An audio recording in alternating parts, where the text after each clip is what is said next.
Hello everyone, this is Sensei Starman, and welcome back to Let's Play Superhero League of Hoboken. Well, last time you recall, we explored the ruins of downtown Manhattan and traveled to New Haven, which we also explored. Most of our party is now superhero level 2nd class, which is rather impressive, and we are still in New Haven, about to explore this village surrounded by ancient buildings and ravaged by wild ivy. We need to discuss our strategy for the upcoming campaign. Yes, but not here. At the museum out on Dixwell Avenue. Meet me by the solar washing machine in 30 minutes. Okay. That would be a plot, because you remember that one of our current missions involves preventing a war between Yale alumni. And tribal huts descended from Yale alumni line the grassy court of what may have once been a city of learning. The huts become smaller and older and less organized to the southeast. Finding nothing of interest here, the party departs. So, no merchants.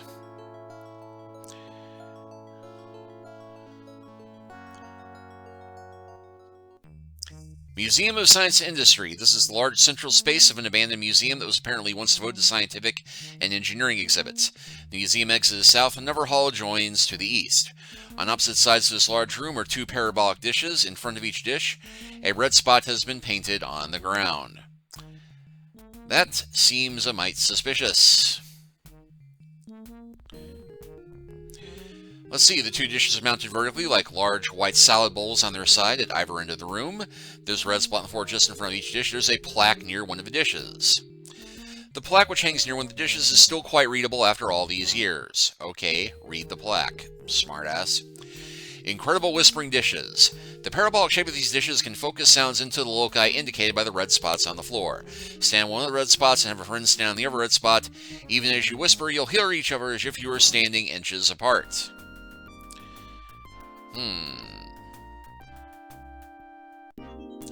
Hall of Unnecessary Inventions. This is a small wing off the main part of the museum, which lies to the west. You see some disposable candlesticks, a combination electric chair / hairdryer, a solar-powered washing machine, a termite hatchery, and a seedless banana here.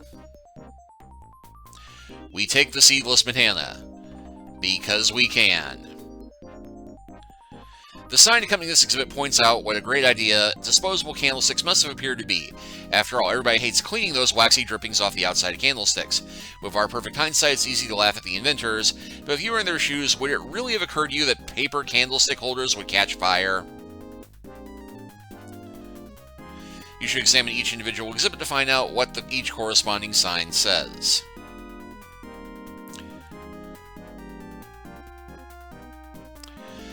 According to the exhibit's description, the seedless banana was an effort of a monumental...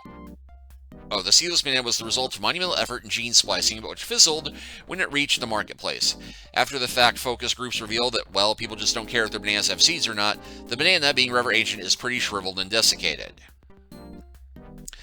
The sign above this exhibit relates that as the number of executions rose during the later 20th and early 21st centuries, the inventors of the combination electric chair / hairdryer thought that the condemned would like to go out with their hair looking its coiffed best. It turns out that the only female executioners were interested, and they represent a minuscule percentage of those put to death. Okay, we just took the termite hatchery rather than looking at it. According to the exhibit's description, termite hatcheries such as this one disappeared from the market during the first decade of the 21st century, with the slogans "Every home should have one" and "The quietest, cleanest pets you'll ever own." The hatcheries did not sell well, especially after it was discovered that the development and marketing of the hatcheries was underwritten by a consortium of extermination companies. The hatchery resembles a toaster oven, a metal box which can be opened and closed and turned on and off. At the moment, the hatchery is closed on and off. With the help of several party members, you managed to lift the machine.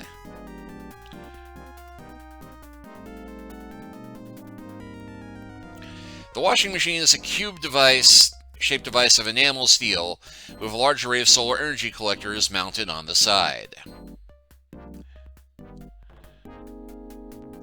Eye-catching lettering on the side of the washing machine reads, "Solar-powered washing machine, soon using precious electricity to clean and dry your clothes will be a thing of the past. As the price of solar energy collectors drop, solar-powered washing machines like this will be within the reach of almost any family." As the exhibit points out, these solar washers were a tremendous bust, as manufacturers overlook that the washrooms of most homes get very little sunlight. Through the window, you see nothing of interest. Okay, so we will put the washing machine on the right spot.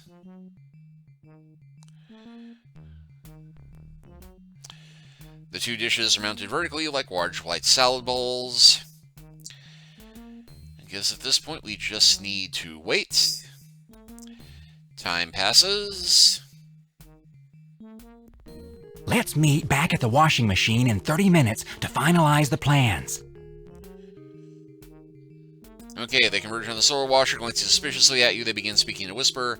After a minute, they separate. One calls after the other. Let's meet back at the washing machine in 30 minutes to finalize the plans. The ailmen exit the museum. Okay, get on the left spot.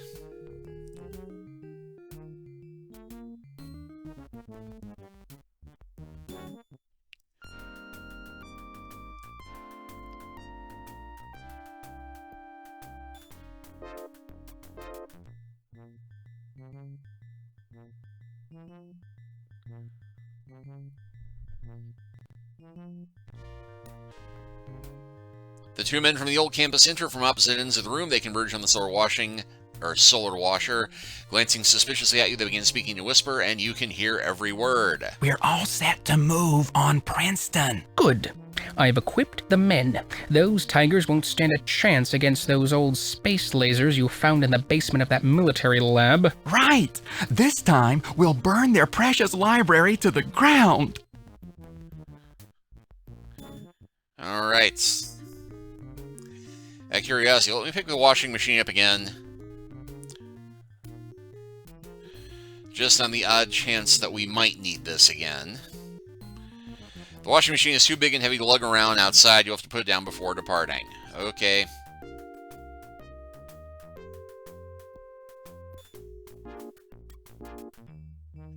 You can't reach the right spot from the left spot. Okay, get off the left spot. But I was somehow able to pick up the washing machine from the left spot. Oh well, that's logic for you.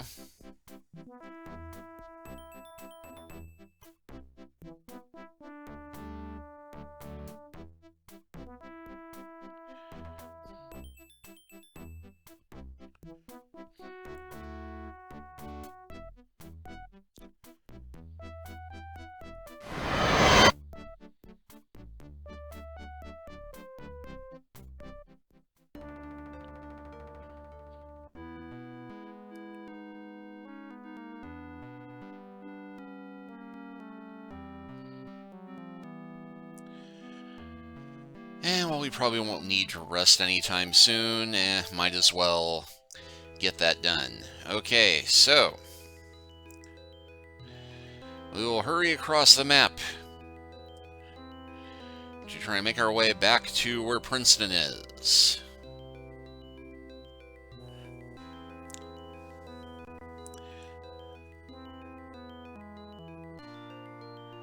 Let's see, that'd be 19. Yep, ruins of an ancient university. One building seems intact. The Yaleys will be attacking soon, and I haven't a clue what they'll be throwing at me this time. Well, luckily we've got a clue, for once. But this carefully preserved collection is all that remains of the former Ivy League university. An exit leads east. The curator is speaking with the Princeton coach. Both of them look pretty glum. Shh! Keep it down! This is a library. Who are you? I'm the curator of this library, as my mother was before me and her mother was before her. I protect and add to the records that lie herein. I am the gatherer of the past, the guardian of the future. And by the way, I'm really pissed off that you didn't invite me to your big Cinco de Mayo party. That's doubly funny to me because I'm actually recording this on May 6th, 2025. This library was once part of a great center of learning. Now it is one of the few repositories of the great and holy knowledge of our learned ancestors. In cooperation with the superhero leagues of the region, we guard this building and its precious contents, shepherding it through the tumultuous present in order to connect the glorious past with the shining future. Also, the basement makes a really awesome racquetball court. Let's see, I have important news about your enemies from Yale. I think you should tell the coach about that. You recommend a good book for light summer reading? This isn't a lending library, pal. Can you recommend a good ointment for battle wounds? I'm a librarian, not a doctor. You know, the heck of it is, I am a librarian, and last week I did have somebody ask me if their sunburn looked like a second-degree burn. I told them to go to the nurse's office on campus, and they just said, no, I can't do that. The state of healthcare in America. Anyway, I hate whispering, so I'll just shut up. Very well. Alright, let's talk to the coach. Actually, let's look at the bookshelves. The shelves are stuffed with all sorts of ancient media. Books, newspapers, magazines, videotapes, CD-ROMs, MetaWafers, GAF Viewmaster discs, etc. What can I do for you folks? I must warn you, I don't have a lot of time. There are rumors that the Elis are stirring. Yo, Coach, what do you think the team's chances are this year? Although historians tell me that my title is derived from an authority figure in the area of athletics, my role is now entirely a military one. I am charged with defending this library from the encroaching chaos, and especially from our primitive New Haven rivals. Coach, we've got some important information about that. By Jove, that's just what I needed to know. He and the curator rush out. The Yaleys were routed. They won't be bothering us again for a good long time. All members of the party gain 1,600 experience points. The coach passes through the library, shedding the debris of battle with every step. Just before he disappears, a maroon Bedester falls from his uniform and thumps on the floor. Like all Bedesters, the maroon Bedester has a plug on the bottom and a sturdy cone protecting its delicate inner circuitry. Okay, while we're here, I'm going to check the village really quick just to make sure we're not missing anything. I have nowhere. Nowheres. Don't. I have nowhere. Okay, Well, don't let. we did buy everything useful. Can I help? Dunno. Just woke up like this in a corner of a town.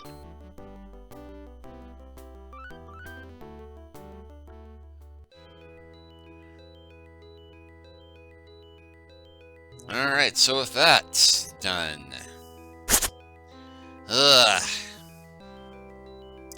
We are going to go seek out a shaman. I don't remember if this one had one. It does not. I have no. Well. Ah, a part.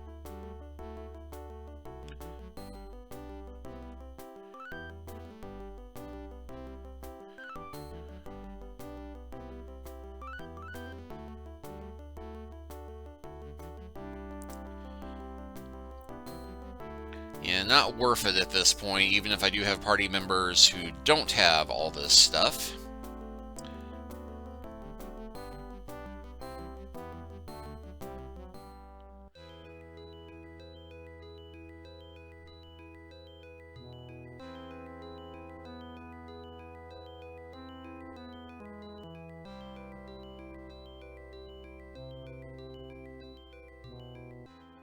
Let's see, no shaman in East Orange either.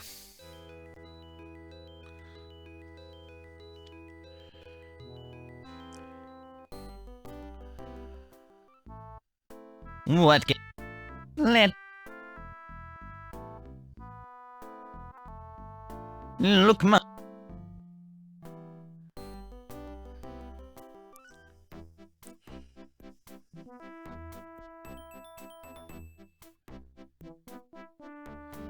Alright, well, our next mission does involve going to Yankee Stadium.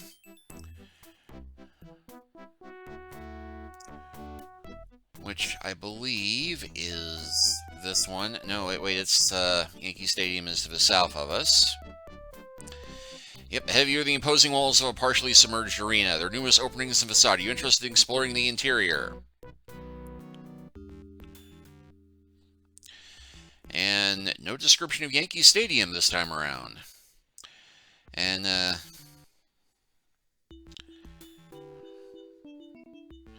Oh, wait. An open area in the stands is filled with a cluster of equipment, most notably a furnished metal booth. That mad thing Dr. Entropy is manipulating the booth. You'll never defeat me, Hobokians! I have more evil schemes than this game has levels! Where? What? As if to demonstrate, the booth swings open and a somewhat portly man with tiny eyes stumbles out. Everything's fine, Mr. Steinbrenner. You've been revived! You see, now, my latest and greatest plot!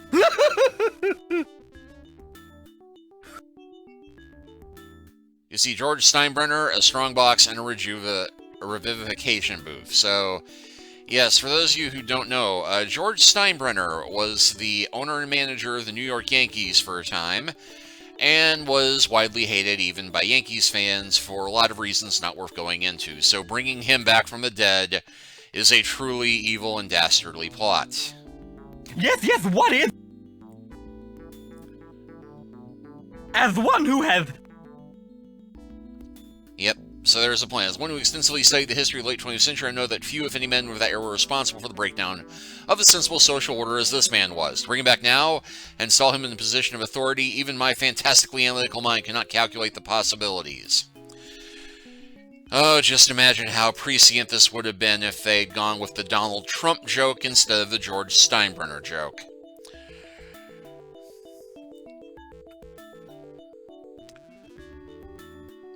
Huh? Sorry, you'll have to speak up.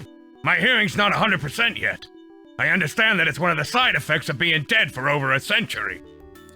What are your plans as regional dictator? I plan on employing my usual management style. I'll hire all the best people, and if we don't conquer every surrounding region within 48 hours, I'll fire them and hire an entirely new set of all the best people. Actually, looking at this model, I'm pretty sure that that is meant to be Donald Trump. They just painted the hair different so that they wouldn't be sued. Weren't you suspended from baseball once? Actually, 3 times. Once for making illegal campaign contributions to Dick Nixon, once for paying money to a known gambler to dig up dirt on one of my players, and once for firing my manager and his entire coaching staff, and my general manager, and all of our play-by-play announcers during the 5th game of the World Series. That latter is probably my fondest baseball memory. Slight exaggeration, I think, but there we go. What's it like being dead? Surprisingly, it's not at all unlike listening to Phil Rizzuto do a commercial for the money store. You should get some rest. Catch you later in the press room, maybe. Yes. As soon as I'm feeling better, I'll want to have a press conference. Okay, so we can't actually do anything here yet. But we do have this strong box. Large metal box is the size and shape of a 2-drawer file cabinet. A dial is set into the door, which is closed. Lettering on the door reads, Bates Safe Works. Yeah, we do not have safe cracking skills, but what we do have, and have been carrying for a while, is aluminum-eating microbes. Entropy, busy with Steinbrenner, doesn't notice you approach the strongbox. The contents of the vial drip over the safe, which almost immediately disappears in a cloud of aluminum-smelling steam. At least what you assume to be aluminum-smelling. You haven't actually spent all that much time sniffing aluminum. In any case, when the steam disperses, you see that the safe was concealing a strange ball. The ball is about 3 feet across. Its surface seems to be composed of a multitude of tiny lights. We will take the strange ball. Okay, so what was the point of that? Well, you might recall our final mission. A religious cult is occupying Times Square and fomenting unrest. There is a religious cult which dwells in Times Square and celebrates an ancient holiday called New Year's Eve every day by dropping a ball off a tall building in the square. However, the ball has disappeared. If it is not restored by the next ball-dropping ceremony, the cult could riot, fomenting unrest throughout the sector. Times Square can be found in the New York downtown sector. All right.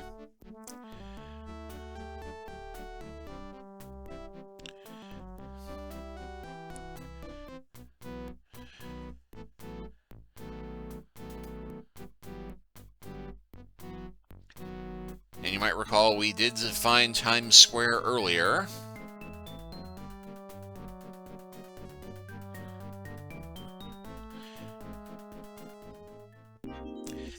You are in an urban canyon formed by skyscrapers of every style. The ocean waters are visible nearby. If they continue to rise, this area will be inundated in another decade. The square itself is thick with filth and litter and jammed with a multitude of boisterous and unsavory people.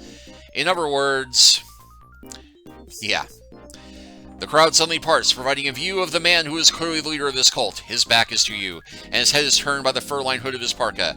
And he turns, and the party gasps collectively as they find themselves face to face with, it seems impossible, but here he is, 20th century legend Dick Clark, and he still hasn't aged. Yeah, okay, exclamation for the younger viewers. Back in the day, Dick Clark was a very popular TV show host. He started off hosting a music show called American Bandstand that hosted popular rock bands. He then billed himself as America's oldest teenager, having rather extensive plastic surgery to keep himself looking reasonably youngish. But he hosted the New Year's Eve, Rockin' New Year's Eve show on ABC for many, many years before he finally did die and Ryan Seacrest took over that gig. But yeah, that gag has aged about as well as the Steinbrenner one. Revelers are too busy reveling to waste their time speaking to you. The panels are badly weathered and several panels are peeling off, but nevertheless they are still readable.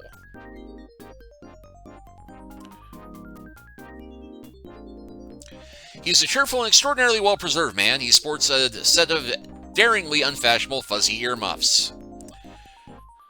Who are you, and why aren't you reveling? We're from the Superhero League of Hoboken. Ever heard of it? Sure, didn't you have a couple of Billboard Top 10 hits a few years back? So, Dick, what's your secret? Let's just say that I made an agreement once with a fellow who's into collecting souls. That's not a very good impression of what Dick Clark sounded like, for the record. Earl's Earmuff Emporium in East Islip. Very warm, and on top of that, they boost my toughness by 3. Alright, I think we found your missing ball. Well, for goodness sake, please hand it over.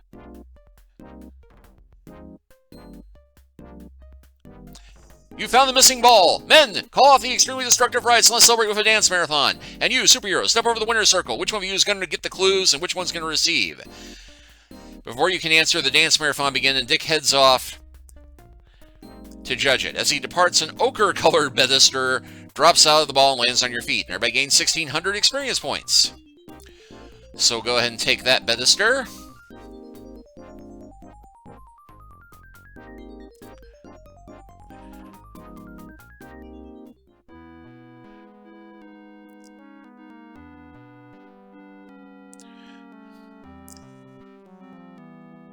That finishes up downtown for the moment, but we have not explored uptown yet.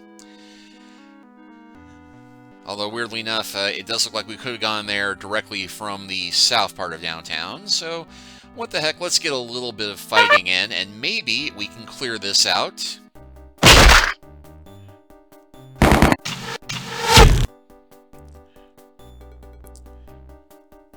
The box contains a delicious pizza. Yeah, leave the hoard of goodies behind.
Okay, 50th Street and Park Avenue.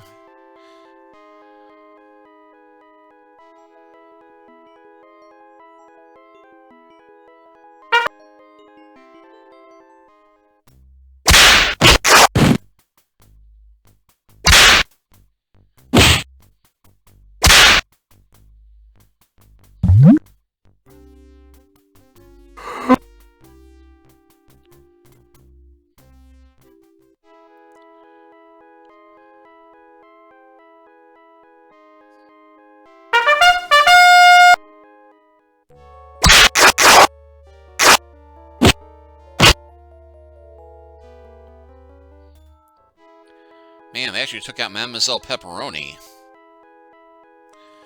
Let's see, to the vault. No, not just yet.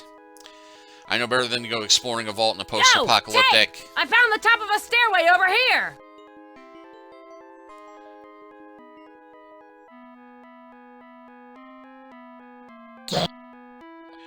Make somebody resistant to radiation. And the only one who's not resistant is Treader Man, so yay!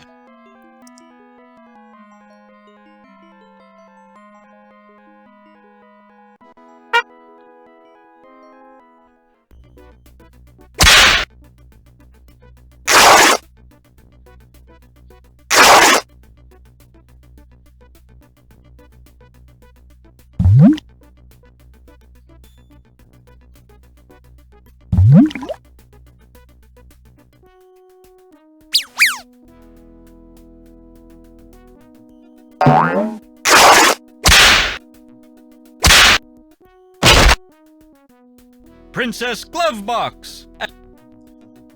Alright. All of our party are second class now, which is better than it sounds.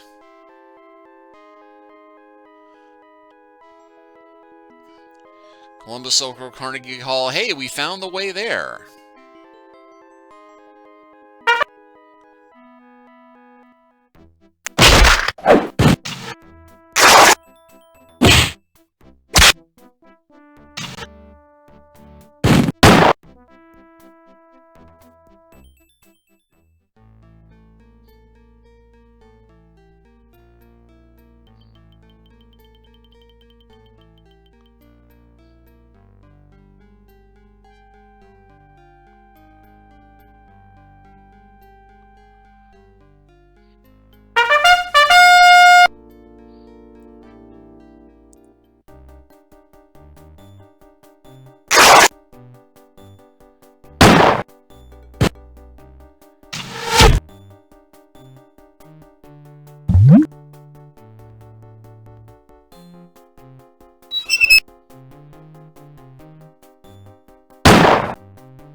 Alright, we've explored every part of the sector. 3,508 XP.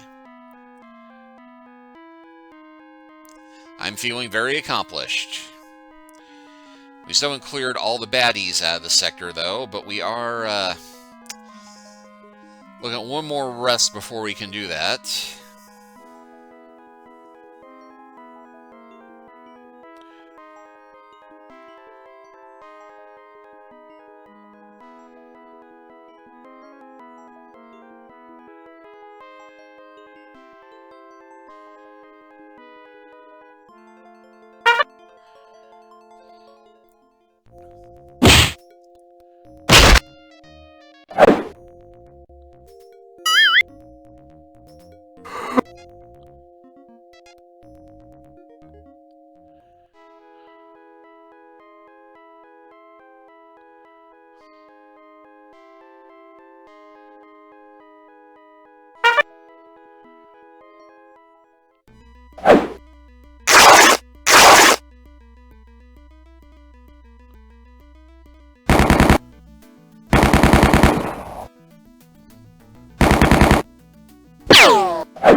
Alright, we've now read this sector of every Wandering Nasty Element, giving everybody 9,500 experience points.